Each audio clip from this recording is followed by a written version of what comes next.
Halo, selamat datang di channel Midas Cuan. Channel ini kita bahas soal investasi saham. Dan di video kali ini kita masuk lagi ya ke segmen yaitu Midas Baca Buku. Nah, jadi di segmen Midas Baca Buku ini kita akan membaca buku investasi yang menurut kita bagus. Kemudian kita bahas intisarinya seperti apa. Dan kebanyakan saya temukan bahwa buku-buku bagus dalam investasi itu kebanyakan ya bahasa Inggris ya, jadi dalam bahasa Inggris, dan beberapa dari kita mungkin tidak terlalu nyaman ya baca dalam bahasa Inggris. Nah, di buku kali ini kita bahas satu buku baru, sebenarnya tidak langsung direct ke investasi, tapi lebih ke misalnya human behavior, dan human behaviornya juga satu hal yang sangat penting untuk kita pahami agar kita bisa memutuskan sebuah investasi yang baik gitu ya. Nah, bukunya itu adalah bukunya Morgan Housel, yaitu Same as Ever. Ini saya baru beli dan saya baca lebih kurang seminggu, dan mungkin saya nggak cover semuanya. Jadi di buku ini tuh bahas apa aja sih hal-hal yang itu akan sama terus.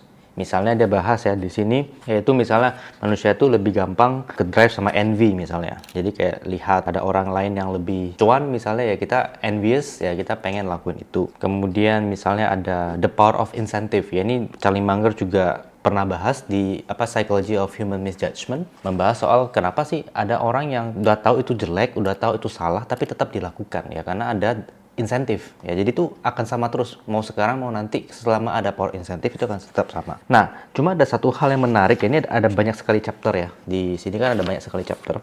Salah satu chapter yang menurut saya menarik ya, itu adalah membahas soal agak di akhir ya, yaitu time horizons ya. Time horizons ini membahas soal horizon jangka panjang dalam berinvestasi. Jadi inti dari chapter ini adalah, jadi chapter itu di buku ini tuh ada banyak chapter, dan chapternya itu pendek-pendek dan kebanyakan tuh dalam bentuk story ya, dalam bentuk cerita. Nah, jadi di chapter time horizon ini Morgan Housel tuh membahas tentang banyak orang tahu ya bahwa misalnya ketika investasi yang paling bagus itu adalah ketika kita punya time horizon yang panjang ya. Kita panjangkan dulu time horizon investasi jangka panjang segala macam. Well, itu sangat-sangat bagus tentu aja. Tapi pertanyaannya adalah dalam jangka panjang itu bisa jadi tidak semua orang akan sabar ya.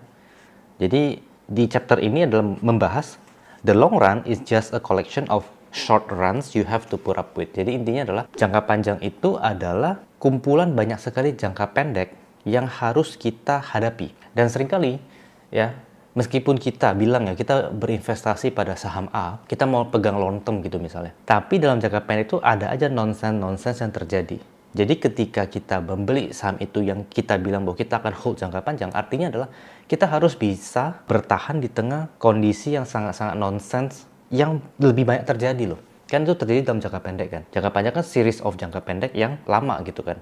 Dan dalam jangka pendek banyak sekali nonsens yang terjadi. Jadi kalau misalnya kita mau invest jangka panjang, artinya adalah kita harus endure, kita harus bertahan di tengah kenonsensan yang terjadi setiap hari, setiap minggu, setiap bulan, setiap tahun gitu. Nah, kebanyakan orang, mereka menggunakan jangka panjang itu sebagai shield ya, sebagai blanket ya, untuk menutupi bahwa mereka nggak mau lihat jangka pendek, mereka nggak mau urusin jangka pendek, jadi mereka jangka panjang. Padahal ketika Anda berinvestasi jangka panjang, Anda harus menghadapi sekian banyak hal nonsens yang jangka pendek. Nah, jadi bukan berarti bahwa ketika Anda jangka panjang, Anda udah bobo aja gitu. Nggak juga, tetap pasti ada aja nonsens yang masuk ke kita kan, sehingga kita mempengaruhi psikologis kita, itu udah pasti gitu ya. Dan kalaupun kita bisa ya, kita secara emosi kita bisa menghadapi nonsens dalam jangka pendek itu, apakah kita sendirian? Kan nggak juga. Ketika Anda berinvestasi gitu misalnya, Anda kan memakai uang yang Anda gunakan untuk keluarga Anda kan.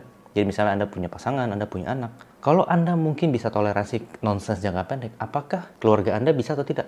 Ya, spouse Anda bisa atau tidak? Istri atau suami Anda bisa atau tidak? Anak Anda bisa atau tidak? Kalaupun Anda bisa, kalau misalnya mereka nggak bisa, itu pasti akan sangat-sangat mempengaruhi cara kita berinvestasi. Jadi ketika misalnya kita orang yang nggak gampang panikan ya, ketika ada nonsens dia bisa biarin aja. Tapi satu sisi misalnya pasangan kita itu lebih gampang panikan ya, begitu baca berita kayak langsung panik, kayak terpengaruh emosinya. Sedikit banyak dia pasti akan nanya kan, aku baca berita ini, saham ini lagi turun, kamu kan lagi pegang saham ini, gimana gitu. Pasti dia kena itu. Dan mungkin sekali, dua kali Anda masih bisa sabar. Tapi kalau misalnya sudah berkali-kali, ya, apalagi ketika menghadapi kondisi yang sangat-sangat buruk, belum tentu pasangan Anda bisa sama dengan Anda. Jadi that's why investasi itu menurut saya juga selain yang tadi jangka panjang, lebih juga ke personalnya. Jadi kayak kita secara personal nggak bisa kita sama ratakan. That's why kita nggak bisa hanya ikut orang. Ya bisa Anda lihat misalnya Midas ya. Anda lihat Midas, oh Midas Porto returnnya segini. Anda ikut-ikut saja tanpa Anda memperhatikan kondisi keuangan Anda. Ya itu juga menurut saya bukan merupakan sebuah keputusan investasi yang bijak untuk hanya mengikuti. Tapi goalsnya dari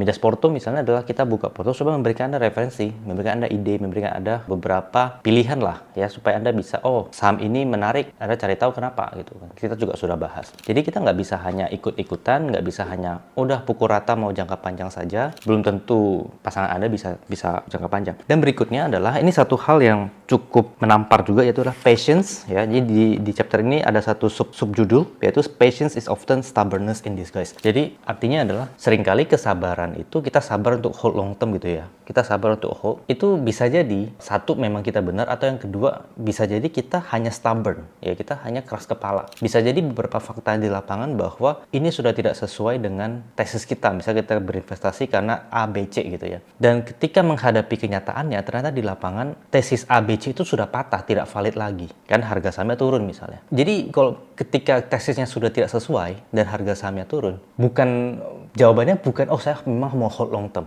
Enggak, jawabannya adalah bisa jadi memang Anda salah. Jadi ya udah, Anda mengakui Anda salah, misalnya Anda harus jual dalam keadaan rugi dan kemudian Anda move on. Tapi kadang-kadang ada juga orang yang sudah tahu itunya salah ya, sudah tahu misalnya analisanya salah, sudah tahu beberapa fact-nya juga salah, reasoningnya juga sudah tidak sesuai dengan reasoning awal. Harga sahamnya turun, tapi Anda udah nggak apa-apa, aku holdnya long term karena aku percaya 5 tahun 10 tahun lagi dia bisa balik lagi, bisa naik lagi segala macam. Nah ini yang dimaksud oleh Morgan Housel di subjudul ini adalah bisa jadi memang kita salah ya, memang kita salah. Dan patience is often stubbornness in disguise. Bisa jadi kesabaran, kita sabar untuk kita pegang ya itu saham karena kita stubborn ya, bukan karena kita patience, tapi lebih kepada karena kita stubborn, nggak mau ngaku kalah, nggak mau ngaku salah, keras kepala. Jadi akhirnya ya Anda hold itu saham. Patience ya, Anda sabar bisa nunggu ya, padahal kalau misalnya secara rasional Anda lihat bahwa bisa jadi Anda sudah salah gitu loh ya. Jadi ini sekaligus reminder buat saya juga gitu.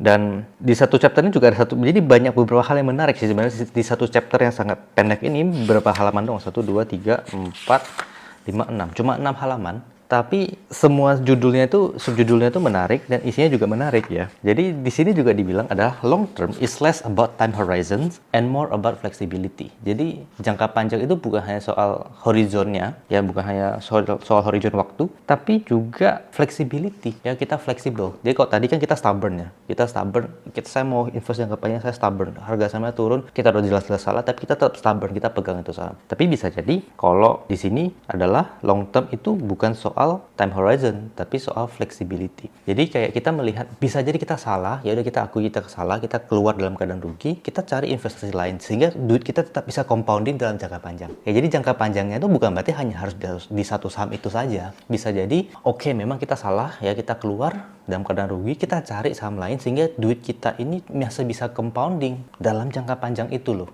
ya. Jadi lebih fleksibel. Dan di sini ada satu contoh yang menarik ya. Menariknya itu adalah kalau misalnya Anda bilang di tahun 2010 ya, Anda bilang di tahun 2010 Anda mengatakan pada saya bahwa saya punya horizon investasi 10 tahun ya. Dari 2010 10 tahun kemudian tahun 2020 dan tahun 2020 semua pasar saham sedang turun terkena pandemi Covid ya, everybody sedang lockdown dan dalam kondisi yang benar-benar sangat depressed. Jadi kalau misalnya Anda bilang 10 tahun itu sudah jangka panjang sekali kan. Tapi kalau misalnya Anda bilang Anda mau hold long term saja selama 10 tahun kemudian ternyata pasarnya masih crash. Nah, itu kan bukan hanya soal time horizon, tapi soal flexibility ya. Soal flexibility kita mencari another opportunity. Dan di sini juga mengutip kata Benjamin Graham, yaitu the purpose of margin of safety is to render the forecast unnecessary. Jadi ketika kita berinvestasi sudah pastilah kita harus mencari kesempatan yang menawarkan margin of safety yang lebar ya, jarak antara value dan juga dengan price-nya sangat lebar sehingga ada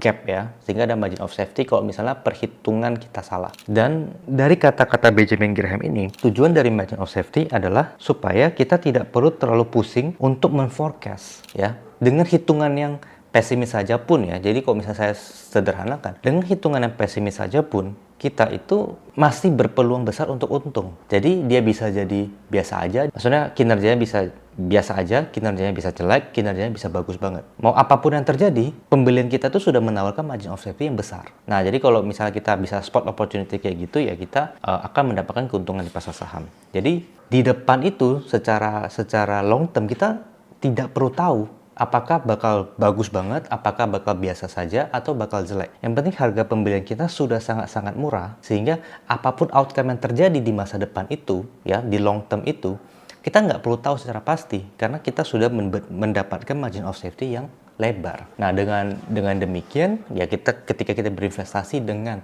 mindset seperti itu, ya kita jadinya punya ketenangan ya. Jadi kayak kita nggak perlu tahu nih, nggak perlu tahu mau ke depan tuh mau bagus banget, mau biasa aja atau mau jelek. Semua skenario yang terjadi menawarkan kesempatan yang baik. Nah, jadi itu tadi ya beberapa poin dari satu chapter ini. Jadi ini ada banyak sekali chapter ya, dan diisi dengan cerita-cerita. Dan kalau Anda tanya saya apakah saya sangat rekomen buku ini, menurut saya kalau Anda pengen bacaan yang ringan, pengen bacaan yang lebih santai, ya boleh pertimbangkan buku ini. Karena buku ini saya baca semingguan habis. Kalau misalnya Anda butuh bacaan yang mungkin lebih ringan, lebih santai, ya boleh consider baca ini.